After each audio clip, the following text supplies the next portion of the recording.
ओम सूर्याय नमः। आप सभी का स्वागत है हमारे YouTube चैनल पर। आप सभी का दिन शुभ हो आए। अब हम लोग रविवार व्रत की पौराणिक कथा के अनुसार प्राचीन काल में एक बुढ़िया रहती थी। वो नियमित रूप से रविवार का व्रत करती।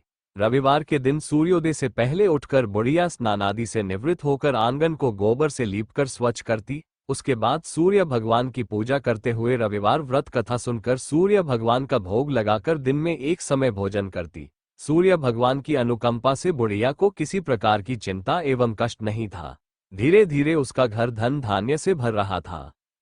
उस बुढ़िया को सुखी होते देख उसकी पड़ोसन उससे जलने लगी। बुढ़िया ने कोई गाय नहीं पाल रखी थी, अतः वह अपनी पड़ोसन के आंगन में बंधी गाय का गोबर लाती थी। पड़ोसन ने कुछ सोचकर अपनी गाय को घर के भीतर बांध दिया। रविवार को गोबर न मिलने से बुढ़िया अपना आंगन नहीं लीप सकी। आंगन न लीप पाने के कारण उस बुढ़िया ने सूर्य भगवान को भोग नहीं लगाया और उस दिन स्वयं भी भोजन नहीं किया। सूर्यास्त होने पर बुढ़िया भूखी प्यासी सो गई। प्रातःकाल सूर्योदय से पूर्व उस बुढ़िया की आंख खुली तो वह अपने घर के आंगन में सुंदर गाय और बछड़े को देखकर हैरान हो गई। गाय को आंगन में बांधकर उसने जल्दी से उसे चारा लाकर खिलाया। पड़ोसन ने उस बुढ़िया के आंगन में बंधी सुंदर गाय और बछड़े को देखा तो वह उससे और अधिक जलने लगी। तभी गाय ने सोने का गोबर किया। गोबर को देखते ही पड़ोसन की आंखें फट गईं। पड़ोसन ने उस बुढ़िया को आसपास न पाकर तुरंत उस गोबर को उठाया और अपने घर ले गई तथा अपनी गाय का गोबर वहां रखाए। सोने के गोबर से पड़ोसन कुछ ही दिनों में धनवान हो गई। गाय प्रतिदिन सूर्योदय से पूर्व सोने का गोबर किया करती थी और बुढ़िया के उठने के पहले पड़ोसन उस गोबर को उठाकर ले जाती थी। बहुत दिनों तक बुढ़िया को सोने के गोबर के बारे में कुछ पता ही नहीं चला। बुढ़िया पहले की तरह हर रविवार को भगवान सूर्यदेव का व्रत करती रही और कथा सुनती रही। लेकिन सूर्य भगवान को जब पड़ोसन की चालाकी का पता चला तो उन्होंने तेज आंधी चलाई। आंधी का प्रकोप देखकर बुढ़िया ने गाय को घर के भीतर बांध दिया। सुबह उठकर बुढ़िया ने सोने का गोबर देखा, उसे बहुत आश्चर्य हुआ। उस दिन के बाद बुढ़िया गाय को घर के भीतर बांधने लगी। सोने के गोबर से बुढ़िया कुछ ही दिन में बहुत धनी हो गई। उस बुढ़िया के धनी होने से पड़ोसन बुरी तरह जल भुनकर राख हो गई और उसने अपने पति को समझा बुझाकर उसे नगर के राजा के पास भेज दिया। सुंदर गाय को देखकर राजा बहुत खुश हुआ। सुबह जब राजा ने सोने का गोबर देखा तो उसके आश्चर्य का ठिकाना न रहा। उधर सूर्य भगवान को भूखी प्यासी बुढ़िया को इस तरह प्रार्थना करते देख उस पर बहुत करुणा आए।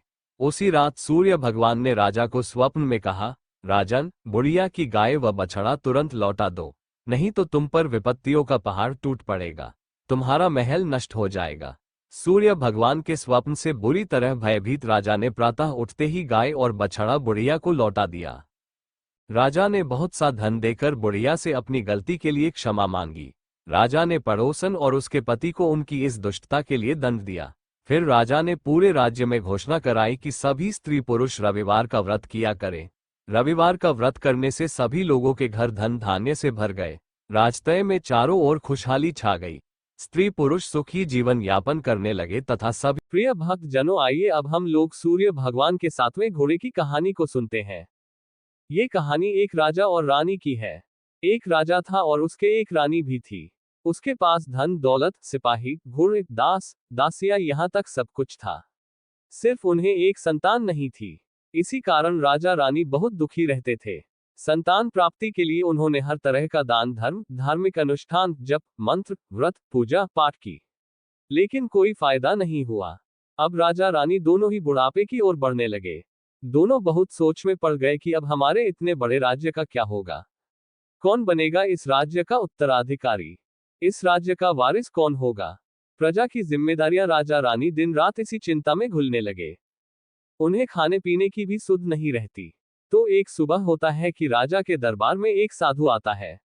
दासी को इत्तला करती है। वह दासी से कहती है कि यह मेरा अंतिम दान धर्म है। इसके बाद मैं अपने रानी ने मन ही मन निश्चय कर लिया कि अब वह अपने हाथों से कोई दान धर्म नहीं कर पाएगी। ये सोचकर वह चावल और छाछ हाथ में लेकर बाहर आए और साधु की झोली में भिक्षा डालने के लिए आगे बढ़ी। उस समय उसके चेहरे पर गहन विस्मय और गहरी उदासी झलक रही थी। रानी की ये दशा साधु की दृष्टि में आ गई। साधु ने स्नेहपूर्वक पूछा, रानी साहिबा, क्या हुआ? आप इतनी उदास क्यों हैं? तब रानी ने अपने मन का सारा दुख साधु को सुना दिया, संतान न होने का कष्ट, वृद्धावस्था का भय और राज्य के उत्तराधिकारी की चिंता। ये सब सुनकर साधु कुछ क्षण गंभीर हो गए। फिर बोले, चिंता मत कीजिए रानी साहिबा, आपकी संतान की इच्छा अवश्य पूरी होगी। आपके गर्भ से एक पुत्र का जन्म होगा, किंतु वह पुत्र केवल 14 वर्ष तक ही आपके जीवन में रहेगा। इससे अधिक मैं आपको कुछ प्रदान नहीं कर सकता। इतना कहकर साधु ने अपनी झोली में हाथ डाला और थोड़ी सी भस्म निकालकर रानी को दी। फिर बोले, इस भस्म को तुम और महाराज दोनों श्रद्धा से ग्रहण करना, शीघ्र ही तुम्हें पुत्र प्राप्ति होगी। ये कहकर साधु अपने मार्ग पर आगे बढ़ गए।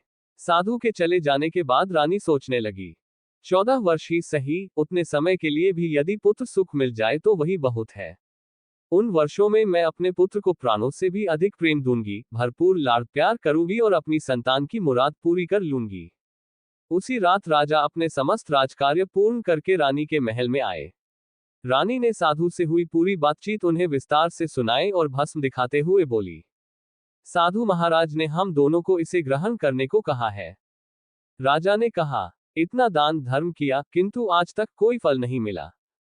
राजा का स्वभाव अविश्वासी था, फिर भी पत्नी को दुखी न देख पाने के कारण उन्होंने भस्म ग्रहण करने की स्वीकृति दे दी। इसके बाद राजा रानी दोनों ने स्नान किया, अपने इष्ट देव का स्मरण किया, पितरों को याद किया, साधु महाराज का नाम लेकर भस्म ग्रहण की और प्रसाद बांटकर भोजन किया। फिर दोनों निश्चिंत होकर शयन करने चले गए। कुछ ही दिनों बाद साधु के वचनों के अनुसार रानी गर्भवती हो गई। ये जानकर राजा रानी की प्रसन्नता का ठिकाना न रहा। राजा ने कहा, महारानी, सचमुच महासाधु की कृपा हम पर हो गई है। 9 महीने पूरे होने पर रानी ने एक अत्यंत सुंदर गोरे चिट्टे पुत्र को जन्म दिया। राजा ने बड़े धूमधाम से पुत्र का नामकरण संस्कार कराया। पूरे राज्य में 8 दिनों तक उत्सव मनाया गया। पुत्र की कुंडली देखने के लिए पंडितों को बुलाया गया। कुंडली देखकर पंडित चिंतित हो गए और बोले, महाराज, ये राजपुत्र केवल 14 वर्ष तक ही आपके साथ रहेगा। राजपुत्र दिन प्रतिदिन बढ़ने लगा। जब वह 7 वर्ष का हुआ तो राजा ने एक श्रेष्ठ गुरु की नियुक्ति की। गुरु ने उसे विद्या, राजकाज, शास्त्र शस्त्र, युद्धकला, घुड़सवारी तथा सभी आवश्यक विद्याओं में निपुण कर दिया। 12 वर्ष की आयु में शास्त्रों की मर्यादा के अनुसार एक योग्य राजकन्या से उसका विवाह कर दिया गया। 2 वर्ष बीत गए और राजपुत्र 14 वर्ष का हो गया। एक दिन राजपुत्र ने राजा से कहा, पिताजी, मैं अपना पूरा राज्य घूमकर देखना चाहता हूँ। आज तक मैंने इस राजमहल के अतिरिक्त कुछ नहीं देखा। पुत्र की यह बात सुनकर राजा चिंतित हो उठे, क्योंकि राजपुत्र का 14वां वर्ष आरंभ हो चुका था और अनहोनी का समय निकट था। किंतु वे ये सत्य पुत्र को नहीं बता सकते थे। राजा ने चेहरे पर प्रसन्नता लाते हुए कहा, हाँ बेटा, अवश्य जाओ। तुम्हें अपने राज्य को देखना चाहिए। कल मेरे बाद तो तुम्हें ही राजा बनना है। बस एक बात का ध्यान रखना, तुम कहाँ जाते हो और क्या करते हो, यह अपनी पत्नी को मत बताना। राजपुत्र ने सिर झुकाकर कहा, जैसा आपने कहा है पिताजी, मैं वैसा ही करूंगा। राजपुत्र ने पिता की बात मानते हुए कहा, जैसा आपने कहा है पिताजी, मैं वैसा ही करूंगा। इसके बाद राजपुत्र दिन भर अपनी पत्नी के साथ आनंद पूर्वक समय बिताने लगा। दोनों हंसी खुशी रहते, प्रेम से बातें करते और जीवन का सुख भोगते। किंतु प्रतिदिन रात्रि ठीक 12 बजे राजपुत्र चुपचाप अपने शयन कक्ष से उठकर बाहर चला जाता और भोर होने से पहले पुनः लौटकर अपने बिस्तर पर सो जाता। ये क्रम अनेक दिनों तक चलता रहा। उधर राजपुत्र का 14वां वर्ष समाप्त होने में अब केवल कुछ ही दिन शेष थे। एक रात राजपुत्र की पत्नी की अचानक नींद खुल गई। उसने देखा कि बिस्तर पर उसका पति नहीं है। वह घबरा गई। पूरे महल में ढूंढा पर राजपुत्र कहीं दिखाई नहीं दिया। वह सोच में पड़ गई, मैं किससे कहूं, किसे बताऊं। कुल मर्यादा के कारण वह चुप रही। प्रातःकाल उसने देखा कि उसका पति अपने स्थान पर शांत भाव से सो रहा है। उसने कुछ भी पूछना उचित न समझा। दूसरी रात भी वही हुआ। फिर तीसरी, चौथी और कई रातों तक यही क्रम चलता रहा। धीरे धीरे रानी के मन में गहरी चिंता घर करने लगी। वह रात में कहाँ जाता है, किससे मिलने जाता है, कहीं किसी और से प्रेम तो नहीं करता। ये प्रश्न उसके मन को दिन रात कचोटने लगे। वह पति से पूछने का साहस नहीं जुटा पाती, डरती थी कि कहीं वह क्रोधित न हो जाए। सास ससुर से पूछने का विचार करती तो कुल की मर्यादा आड़े आ जाती। इस प्रकार वह अपने मन की पीड़ा मन ही मन दबाए रहने लगी। चिंता के कारण उसका मन भोजन पानी से भी हट गया। वह दिन प्रतिदिन दुर्बल और क्षीण होती चली गई। उसी राज्य में एक वृद्धा रहती थी, जो प्रतिदिन महल में फूल बेचने आती थी। वह सदैव छोटी रानी को फूल दिया करती थी। एक दिन उस वृद्धा की दृष्टि रानी पर पड़ी। उसने देखा कि रानी अत्यंत दुबली और उदास दिखाई दे रही है। वृद्धा ने स्नेहपूर्वक पूछा, बेटी, तुम्हें क्या दुख है? तुम इस प्रकार सूख कर कांटा क्यों बनी जा रही हो? रानी का संयम टूट गया। वह बोली, अम्मा, क्या बताऊं? मेरा पति हर रात बिस्तर से उठकर कहीं चला जाता है और सुबह होने पर लौट आता है। वह कहाँ जाता है, किससे मिलता है, ये सोच सोचकर मेरा मन जलने लगता है। इसी चिंता में मैं न तो ठीक से खा पा रही हूँ, न ही चैन से रह पा रही हूँ। रानी की बात सुनकर वृद्धा कुछ क्षण सोचती रही, फिर बोली, बेटी, आज रात तुम सोना मत। अपने पति के पीछे पीछे जाकर देखो कि वह कहाँ जाता है और क्या करता है। पर यदि तुम्हें नींद आ गई तो सब व्यर्थ हो जाएगा। इसलिए एक उपाय बताती हूँ। फिर वृद्धा ने कहा, अपने बाएं हाथ की उंगली में थोड़ा सा घाव कर लेना और उस पर मिर्च लगा देना। उससे तुम्हें तीव्र जलन होगी और उस पीड़ा के कारण तुम्हें रात भर नींद नहीं आएगी। रानी ने वृद्धा के कहे अनुसार वैसा ही किया। उंगली की जलन के कारण उसे काफी देर तक नींद नहीं आई, परंतु अंततः वह अनजाने में सो गई। अगली सुबह वृद्धा फूल लेकर महल आए और बोली, बेटी, बताओ, देख पाए? पता चला कि तुम्हारा पति कहाँ जाता है? रानी ने निराश स्वर में कहा, नहीं अम्मा, पहले कुछ समय तक जलन के कारण मैं जागती रही, पर बाद में मेरी आंख लग गई। वृद्धा ने उसे ढाढ़स बंधाते हुए कहा, कोई बात नहीं बेटी। वृद्धा ने कहा, बेटी, आज तुम उंगली में पहले से थोड़ा बड़ा घाव करना और उस पर अधिक मिर्च लगा देना। रानी ने वैसा ही किया। उस रात वह केवल इतना ही जाग पाए कि उसका पति बिस्तर से उठकर बाहर जाने लगा, परंतु उसके पीछे जा पाने से पहले ही उसकी आंख लग गई। अगली सुबह वृद्धा फिर फूल लेकर आए और पूछने लगी, बेटी, आज देख पाए कि वह कहाँ जाता है? ये सुनते ही रानी रो पड़ी और बोली, अम्मा, आज भी मैं ठीक से पहरेदारी नहीं कर पाए। वृद्धा ने उसे ढाढ़स बंधाते हुए कहा, रो मत बेटी, सब ठीक हो जाएगा। आज रात तुम घाव और बड़ा करना और उस पर और अधिक मिर्च लगाना। और एक बात ध्यान रखना, जब वह जाने के लिए उठे तो उसका रास्ता रोककर उससे सीधे पूछ लेना। रानी ने वृद्धा की सलाह मान ली। उस रात उंगली की तीव्र पीड़ा के कारण रानी को नींद नहीं आई। ठीक 12 बजे जब राजपुत्र बिस्तर से उठकर महल से बाहर जाने लगा, तभी रानी ने उसका मार्ग रोक लिया और बोली, आप कहाँ जा रहे हैं?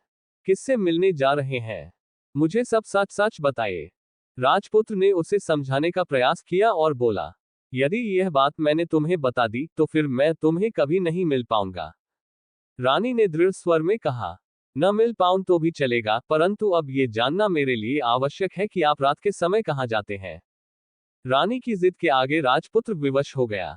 उसी क्षण उसका 14वां वर्ष समाप्त होकर 15वां वर्ष आरंभ होने वाला था। उसने मन ही मन सोचा, जो होना है हो जाने दो। राजपुत्र ने कुछ चावल लिए और मंत्रों से सिद्ध कर दिए।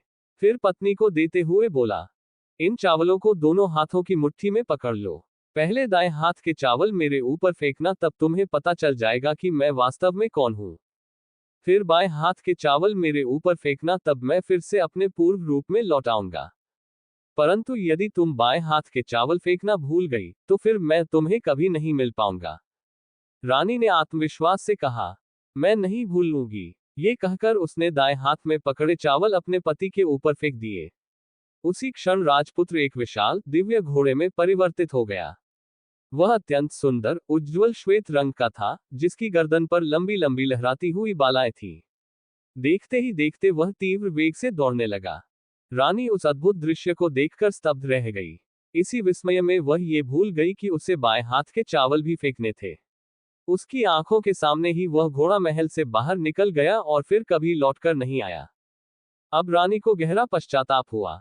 वह स्वयं को कोसने लगी, परंतु अब कुछ भी किया जाना संभव नहीं था। राजपुत्र वापस आने वाला नहीं था। प्रातःकाल जब ये समाचार महाराज और महारानी को मिला तो वे अत्यंत दुखी हो गए।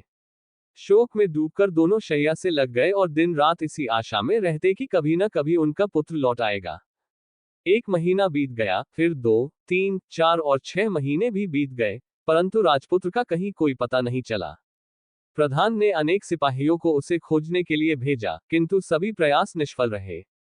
इधर रानी अपने हठ के कारण पति के लुप्त हो जाने का विचार कर निरंतर स्वयं को दोष देती रहती थी और मन ही मन गहरे दुख में डूबी रहती थी। रानी दिन रात अपने किए पर पछताती रहती थी। उसे यही लगता था कि उसकी एक भूल ने सब कुछ छीन लिया। पति के वियोग में उसका हृदय टूट चुका था। अंततः उसने दृढ़ निश्चय कर लिया कि चाहे जो भी कष्ट सहना पड़े, वह अपने पति को खोजकर ही दम लेगी। एक दिन वह प्रातःकाल अपने सास ससुर के पास पहुंची और विनम्रतापूर्वक बोली, महाराज महारानी, मैं अपने पति की खोज में जाना चाहती हूँ। जब तक उन्हें ढूंढ न लूं, मुझे चैन नहीं मिलेगा। राजा और रानी का हृदय ये सुनकर भर आया। उन्हें अपनी बहू में पुत्र की झलक दिखाई दी। उन्होंने उसे आशीर्वाद देते हुए कहा, बेटी, ईश्वर तुम्हें सफलता दे। हमारा पुत्र जहां कहीं भी हो, उसे हमारे पास लौटा लाना। रानी का वेश परिवर्तन और भोजनालय। इसके बाद रानी ने अपने राजसी वस्त्र त्याग दिए और साधारण सेठानी का वेश धारण कर लिया। कुछ विश्वसनीय दास दासियों को साथ लेकर वह राज्य की सीमा पर जा पहुंची और वहां एक भोजनालय खुलवाया। उस भोजनालय में आने जाने वाले हर यात्री को निःशुल्क भोजन कराया जाता था। बस एक ही शर्त थी, यदि तुमने अपने जीवन में कोई अद्भुत या विचित्र घटना देखी हो तो वह मुझे अवश्य बताना। दिन बीतते गए, पर रानी को अपने पति के विषय में कोई समाचार न मिला। वृद्धा का पाताल लोक में पहुंचना। उसी राज्य में वही वृद्धा रहती थी जो कभी महल में फूल बेचने आती थी। एक दिन परिस्थितिवश वह एक कपिला गाय के पीछे पीछे चलते हुए 7 मैदान पार कर पाताल लोक पहुंच गई। वहां उसने अद्भुत दृश्य देखा। एक दिव्य श्वेत घोड़ा 2 कुंडों में स्नान करता, पहले कुंड से निकलते ही मनुष्य रूप धारण करता और दूसरे कुंड में स्नान कर राजपुत्र बन जाता। वह सूर्यदेव का स्मरण करता, भोजन करता और विश्राम करता। प्रभात होते ही वह पुनः घोड़े का रूप धारण कर पाताल से बाहर चला जाता। वृद्धा ये सब देखकर स्तब्ध रह गई। रानी को सत्य का ज्ञान। वृद्धा किसी प्रकार पाताल से बाहर आए और यह समाचार भोजनालय में पहुंची। जब उसने ये सब रानी को बताया तो रानी समझ गई कि वही घोड़ा उसका पति है। रानी ने वृद्धा से विनती की कि वह उसे उस स्थान तक ले चले। अगले दिन दोनों उसी मार्ग से पाताल लोक पहुंची। पुनर्मिलन और कठिन शर्त। रानी ने अपने पति को पहचान लिया और रोती हुई उसके चरणों में गिर पड़ी। राजपुत्र ने उसे रोकते हुए कहा, यदि तुम मुझे पाना चाहती हो तो तुम्हें एक अत्यंत कठिन कार्य करना होगा। उसने बताया, 7 घने वनों को पार कर एक पीपल वृक्ष है। वहां दोपहर ठीक 12 बजे सूर्य भगवान का रथ उतरता है। तुम्हें उस स्थान को शुद्ध कर, पूजा कर सूर्यदेव से उनके रथ का दाहिना घोड़ा मांगना होगा। वही मैं हूं। रानी का तप और साहस। रानी अकेली ही निकल पड़ी। घने जंगल, हिंसक पशु, भयावह अंधकार, कुछ भी उसे रोक न सका। उसने पीपल वृक्ष के नीचे की भूमि को साफ किया, गोबर से लीपकर शुद्ध किया, रंगोली सजाई, धूप दीप जलाए, भोग अर्पित किया। ठीक 12 बजे उसने सूर्य भगवान का ध्यान किया। सूर्यदेव का वरदान। सूर्यदेव अपने रथ सहित प्रकट हुए और बोले, हे नारी, तुम्हारा तप अद्भुत है। मांगो, क्या चाहती हो? रानी ने हाथ जोड़कर कहा, प्रभु, मुझे आपके रथ का दाहिना घोड़ा दीजिए। सूर्यदेव मुस्कुराए और बोले, वह घोड़ा तुम्हारा पति ही है। क्षण भर में वह घोड़ा मनुष्य रूप में परिवर्तित हो गया। राजपुत्र का शाप समाप्त हो गया। समापन। राजपुत्र अपनी पत्नी के साथ राज्य लौट आया। राजा रानी का शोक समाप्त हुआ, प्रजा आनंदित हुई। पूरे राज्य में उत्सव मनाया गया। सच्चा प्रेम और स्त्री का तप असंभव को भी संभव कर देता है। सूर्य भगवान के 7वें घोड़े धैर्य, कर्म और समय के प्रतीक हैं। उतावलेपन से नहीं, श्रद्धा और संयम से ही जीवन की बाधाएं दूर होती हैं। ओम सूर्याय नमः। जैसे इस कथा में पतिव्रता नारी की श्रद्धा, धैर्य और तप से असंभव कार्य भी संभव हुआ, उसी प्रकार सूर्य नारायण की कृपा हम सभी पर बनी रहे। इस कथा को सुनने सुनाने मात्र से घर में सुख शांति, दाम्पत्य सौहार्द, संतान सुख और रोग दोषों का नाश हो। हे सूर्यदेव, आपके 7 अश्व हमारे जीवन में स्वास्थ्य, बल, तेज, विवेक, धर्म, ऐश्वर्य और सद्बुद्धि प्रदान करें। इस कथा श्रवण का जो पुण्य फल है वह समस्त श्रोताओं को प्राप्त हो। ओम तत्सत। इति कथा संपूर्णम।